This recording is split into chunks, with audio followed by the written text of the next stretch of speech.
Hey, what's going on, guys? Another knife review. Today we're going to be talking about this Emerson Mini Commander.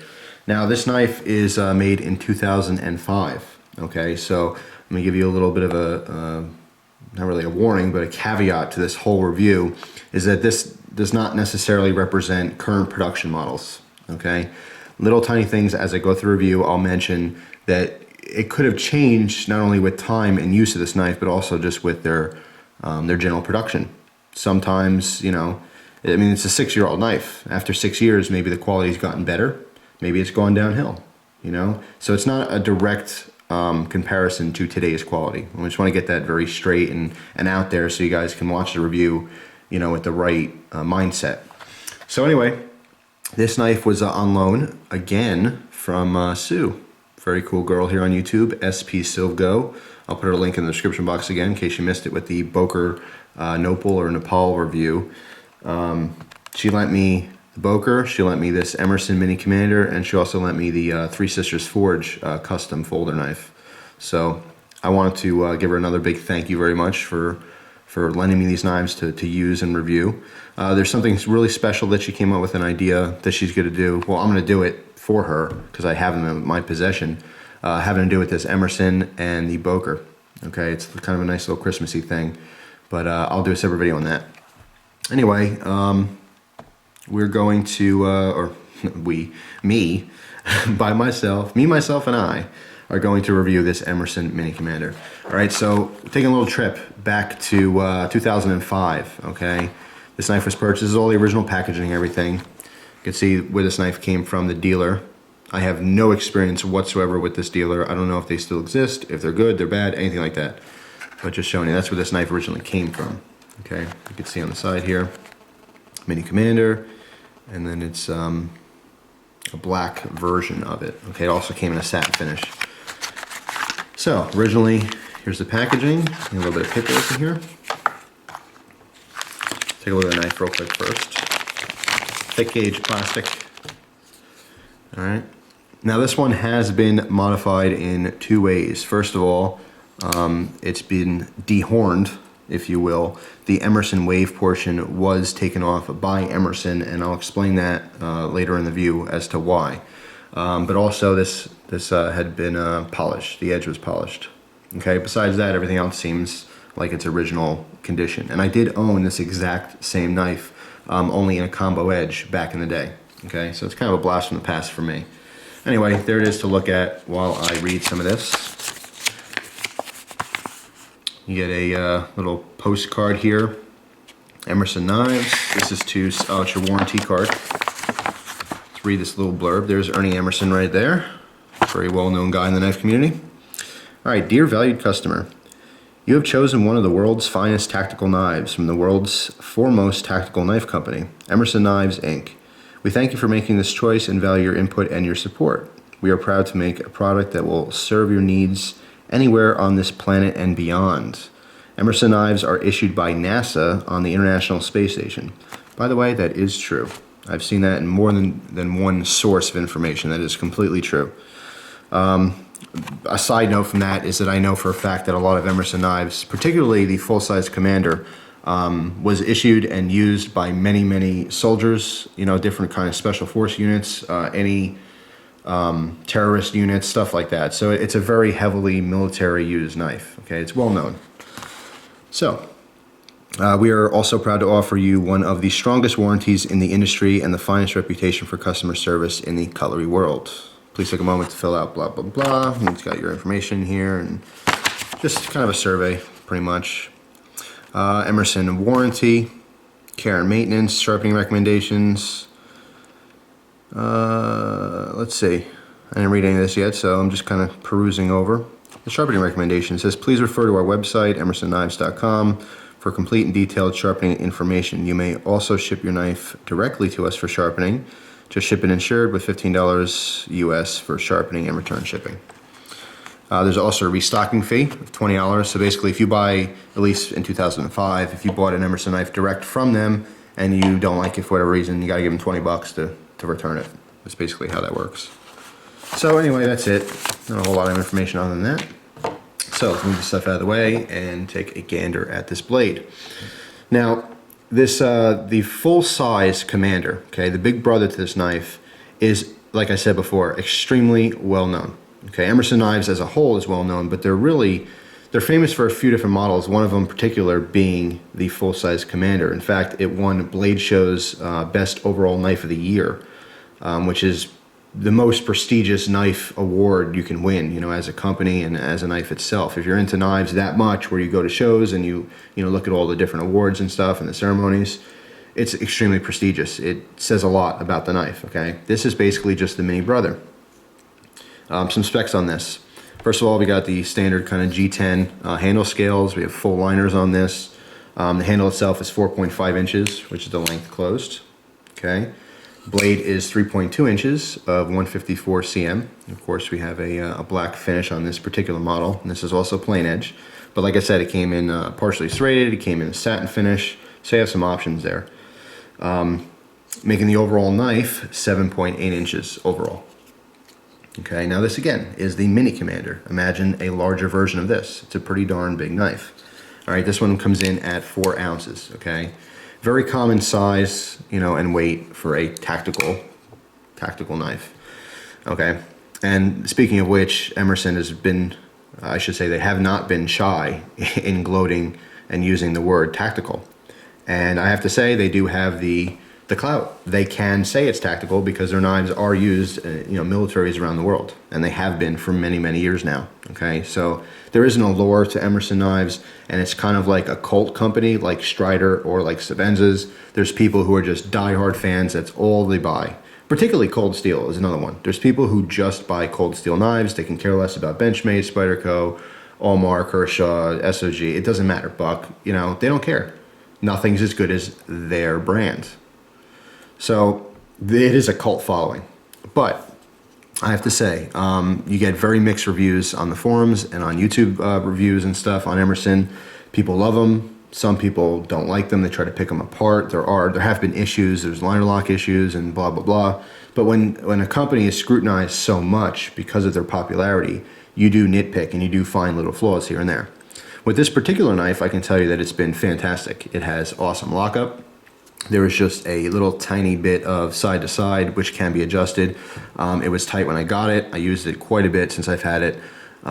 Mostly just on cardboard. I didn't want plastic because I didn't want to really scratch up this finish too much because, again, it's on loan, but heavily used and resharpened. What I can tell you is that it's performed very well. 154 cm, it's been proven. Good edge retention, it's a stainless steel. We do have a recurve blade, okay, in this, so sharpening was not as easy as it could be, but really if you have the proper equipment and knowledge, it's not a problem whatsoever. Let's talk a little bit about why this the famous Emerson wave feature is missing. This knife, like I said, was Sue's, okay? This wave feature was taken off or ground down by Emerson, okay? So it wasn't like a homemade job. They did it themselves.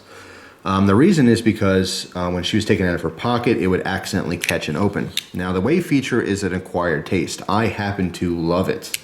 And I don't think I would personally ever buy an Emerson without it, because I think it's one of its most distinguishing features is the wave. And if you don't know, it's so that it's basically just a little protrusion of the blade, okay? So it leaves like kind of a little pocket. And when the knife's clipped to your pocket, as you pull it out, it'll catch on the material, and of course, the momentum of you pulling your knife out of the pocket opens the blade to a fully open and locked position.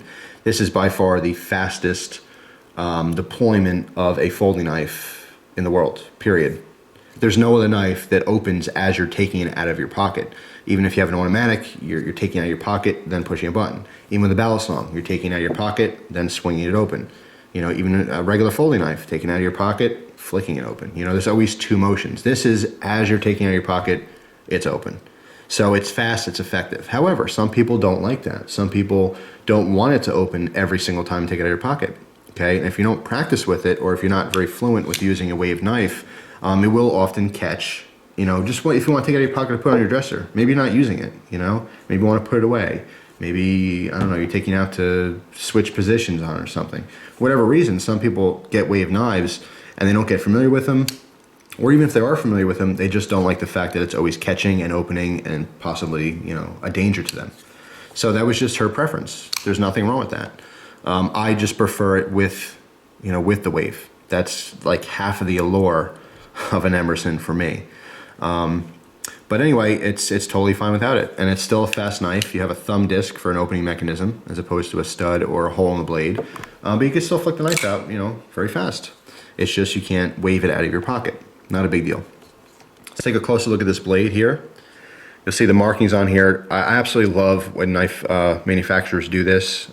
Like I said before, earlier in the video, I think, I mentioned Microtech and Kershaw. They date them. It's so cool for collectors, and it's just great just to know when your knife was manufactured. Now you have all the information you can possibly want in here, even the wave feature, the patent number on it. Okay, but we have Emerson here, USA, 2005 is when this was made. Over here, the model, Mini Commander, made in USA. All right, and up here we even have the serial number underneath that thumb disc. Now this knife is kind of unique in a couple ways. When I first got into Emerson knives, as I mentioned, I had a couple different models and they were all chisel ground. Okay, CQC7 was extremely popular. I also had the Benchmade version of it, and I just was not fond of chisel ground blades. So someone recommended at the time on knifeforums.com, they mentioned to me Commander, a full-size Commander. All right, so let's talk about the blade grinds a little bit here. It's very unique. In fact, this is the only case where I've seen this particular grind on a folding knife, okay? I've seen it on fixed blades before, never on a folding knife. And basically it's a chisel ground blade, but not a traditional chisel ground blade because the reverse side is not completely flat. You still have your main grind. You just do not have a secondary bevel. You do, but it's a micro bevel, okay? If you look at the front, you can see how much width-wise you have there on the sharpening, and on the reverse you'll see it's almost nothing. Now it looks more pronounced because of the fact that the coating is wearing off from use, but it's an extremely thin silver line is the only way I can explain it to you. And what that basically means is that when they sharpen the back, they ground this down, they ground it all the way to a zero grind, and then just barely put a secondary bevel on there. And what that creates, if you look at the top here, we can see the grind's a little easier. A little bit better, I mean. You'll see it looks like we have a traditional V-grind, but our secondary bevel is only on one side. Okay? The bevel on the reverse side is so microscopic you can't even see it. Not microscopic, but it's so shallow that you can't even see it in the grind lines from the top view here. Okay, so it's kind of like a V chisel grind. I don't even know what to call it. There's probably a name for it in a book somewhere, but I don't know it, so I'm calling it the V chisel or Vizzle. It's a Vizzle grind. So it's interesting, but what that does is it still creates a very shallow edge, okay, a smaller edge angle, which in return gives you a sharper edge. It's effective. It's still a chisel ground blade. It's just not completely flat on the other side, but still interesting nonetheless. Ergonomics on the knife is very nice. You don't have the option. I like a lot of folders these days that do have a secondary choil by the blade. I like having that option to really choke up. Not always necessary, depends on what you're doing with your knife. But real deep finger choil here, okay. This portion of the knife here, which is not a bolster, but the top part of the handle is protruding out enough where there's no way you're gonna slide forward. You could stab into something even with a natural grip or saber grip, and your knife's not going to, your hand's not going to ride up on your blade, okay? You have a very good positive grip on this knife. For my hand, you can see, this is the mini version. It just fits perfectly. I have a nice grip with my pinky there. What I like about this particular design is the base comes to somewhat of a point, so if you need to, you can use it like an impact weapon, like similar to a Yipeeeee stick or a Kubotan. I find that it's a little more comfortable to actually hold it like this, okay? Your thumb kind of rests on that perfectly, and the blade spine digging at your hand is a lot more comfortable than this way because that pocket clip digs in and it's a little bit of a more acute angle. So it's not super comfortable like this. If you're really slamming on someone, it's gonna hurt your hand a little bit. Just more comfortable in the reverse. But you do have that option. Now, if you learn about all kinds of pressure points for self-defense and stuff like that, it does behoove you to have a pointier base to your folding knife like this. If you are in fact carrying a knife for self-defense, if you're carrying it just for tool purposes, then it means nothing at all. And most folders, it'll be rounded and it's still fine for impact. You know, you hit someone in the head, doesn't matter what shape it's going to be. However, if it comes to an acute edge like this or a point, you do concentrate all of that force into a smaller area, which is more effective, like I said, in the pressure points and stuff like that. But another thing that people love, absolutely love about Emerson knives, and it's just such a simple thing, but it's their hardware. Okay, Emerson knives on all their models, as far as I know, use very simple flathead screws and Phillips screws. Okay, you can see we have 2 body screws. Our pivot is a big old flathead. On the reverse, you see 2 more body screws here. And then even our pocket clip screws are Phillips head. This is very much appreciated by a lot of knife owners out there. I personally don't care. I'm into knives. A lot of knives have Torx screws, so I bought a Torx bit set for 10 bucks. You know, I'm still using the same set I've had for like 6 years now. It's really not a big deal to me, but some people get aggravated with it, like, oh, geez, I gotta get this special screwdriver for blah, blah, blah, blah, blah. Hey, it's a one-time purchase. If you're into knives, I think it's a good investment. It's really not a big deal. However, for the average person, what's cool about this, I think, is most of us who, I mean, if you watch my videos, you're probably into like EDC items and you got multi-tools and all kinds of crap on you. And you could take a little Leatherman and you can adjust your knife. Most multi-tools don't have Torx bits in them, okay, unless you get like a bit set. But the fixed tools, you know, they're actually affixed to your tool, your multi-tool, they're never ever Torx, all right? They're always flathead or Phillips. So in other words, if you carry a multi-tool of any kind, you're probably going to have a good chance of being able to not only disassemble your knife completely out wherever you are, but also adjust the tension on the pivot screw as well. Okay, in case you get a little loosened up or something, you can tighten it. So that's a very good, convenient thing about this knife. Now again, this being kind of directed more towards military and stuff, simple is better. You don't want to worry about carrying extra tools to adjust your knives. The weight on this, like I said before, is 4 ounces. I think for its size, it's perfect. The average tactical knife, medium to large size, is going to be anywhere from 3.5 to like 5 ounces. So it feels balanced in the hand. It's easy to use. It's comfortable. The ergos are good. Like I said, you do have jimping on the back here. It's kind of rounded, but you have a little bit of thumb ramp still. So it's very purposeful. And with your finger in the finger choil, I mean, it locks in very nicely. You're not going to slip off anywhere. Now let's talk a little bit about the G10. The handle scales here, again, these are 6 years old, but I can tell you that they're not very aggressive. Now this could be one of 2 reasons. Either one, this knife has been carried and handled so much that it's actually worn down the texturing, or 2, they just weren't as aggressively textured back in 2005. That's I think the more likely reason that it's a little bit smoother is that they just had a different way of texturing it. Now if I bring it in really close, you'll see that it's a lot of fine little grooves. It's a fine texturing. Now if I use my nail, you can kind of hear it, you know? It's very hard to explain texturing too in a video. To look at texturing, I mean this compared to, let's see, the Cold Steel Medium Voyager, obviously there's a difference. This is going to be a lot more aggressive. You can physically see it. This is finer, this is rougher, more coarse, you know, but it's hard to, I mean, you can't watch a video and stick your hand in your computer screen and go, oh yeah, man, that's soft. You know, it's a very hard thing to explain. Put it this way, and I think I might do this in future reviews, and feel free to do this yourself if you make reviews, but let's use sandpaper grits, okay? Because G10, for the most part, feels like sandpaper. What grit would this be? If it was sandpaper, this would easily be 1,000 grit sandpaper. Okay, this is probably, I'm literally just coming up with this right now, but this is probably the most effective way to describe texturing, okay, on G10. So yeah, I'm gonna say 1,000 grit texture. Yeah, let's go with that. That's innovative, right? Like I said, feel free to use that one. I think it's a pretty good way for all of us to kind of understand it. So yeah, it's on the smooth side, or fine texturing. Overall, I love the knife. It's fantastic. It works good, it's proven. There's a lanyard hole on the bottom. I have never put a lanyard on this one, and come think of it, I never had a lanyard back in the day when I had my full-size Commander as well as my Mini. But I wasn't really into using lanyards back then anyway. Liner lock, as I said before, locks up very nice. People are always interested if it's early or late lockup, and boop, boop, boop, boop, boop. A lot of people don't know what I'm even talking about, so I'll do a separate video on that. But in this case, at least you can just see it here. Another thing I don't really go over often, but people are interested in, is blade centering, and you can see on this one that taking the grind in consideration, that it's pretty well centered. It's leaning just a hair to the right. And I'm not looking towards the tip here because the grind is off. It's not symmetrical, it's asymmetrical.